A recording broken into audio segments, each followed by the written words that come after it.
খনি নাকি বন্ধ হয়ে আসতেছে। বাঙালিদের স্বভাব কোনো কিছু হোক বা না হোক নিজেদের কাঁধে নিতেই হবে। যুদ্ধের কারণে তেল সংকটের একটা প্রোপাগান্ডা ছড়াইছে দেশে। হুজুগে বাঙালি তেল বলে নাই, এর লেগে ভরিয়া নেয়।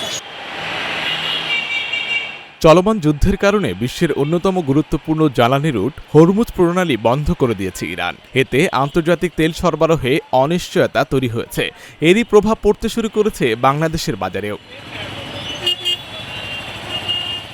শুক্রবার ৬ মার্চ দুপুরে রাজধানীর বিভিন্ন ফিলিং স্টেশনে জ্বালানি কিনতে মানুষের দীর্ঘ সারি দেখা গেছে। কোথাও কোথাও সে লাইন পাম্পের সীমানা ছাড়িয়ে সড়কে উঠে গেছে। তেলের মজুদ ফুরিয়ে যেতে পারে এমন আশঙ্কায় অনেকেই তড়িঘড়ি করে ছুটছেন তার ব্যক্তিগত যানবাহন নিয়ে পাম্পে। অনেক চালকই গাড়ির ট্যাঙ্ক ফুল করে রাখছেন ভবিষ্যতের অনিশ্চয়তার কথা ভেবে। পাম্পওয়ালারা এটা করতেছে আমার যেটা মনে হচ্ছে আর কি, ওনারা হয়তো বা তেল দিচ্ছে না বা একটু বেশি দামে বিক্রি করার জন্য আর কি সংকট দেখাইতেছে। আমার তো মনে হয় না সংকট আছে আমাদের এই দেশে। আশা করছি খুব অল্প সময়ের মধ্যে তেল পেয়ে যাবেন। লাইন যা আছে সবাই তেল পাবে ইনশাল্লাহ। আমি আশা করতে আমি তো সবসময় 500, 700, 1000 টাকা নেই আর কি, এখানে এরকমই নিব।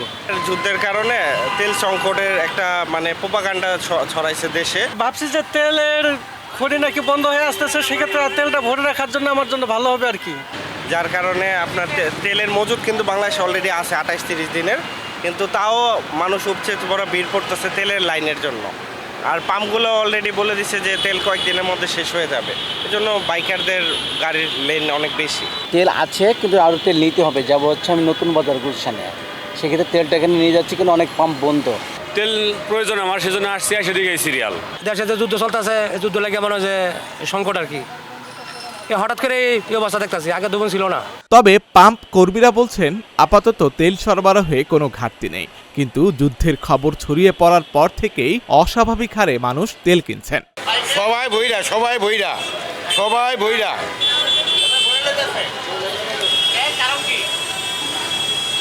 হুজুগে বাঙালি তেল বলে নাই, এর লেগে ভরিয়া নেয়। মেজরিটি পার্সেন্ট ফুল ট্যাঙ্কি।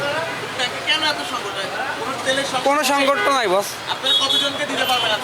আমরা যত যে পর্যন্ত আসবে সে পর্যন্তই পাবেন, কোনো নিষেধাজ্ঞা নাই। হুজুগে বাঙালি আমরা, তেল অ্যাভেলেবেল আছে, এই যে বোঝা গেছে বাঙালি তো তেল অ্যাভেলেবেল। অনেক পাম্প বন্ধ রাখছে তাদের স্বার্থর লেগে।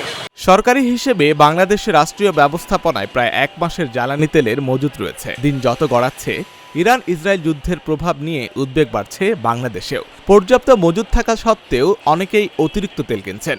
এতে জ্বালানি তেল পাচারের ঝুঁকিও তৈরি হয়েছে। আশিক আরেফিন, ঢাকা জার্নাল।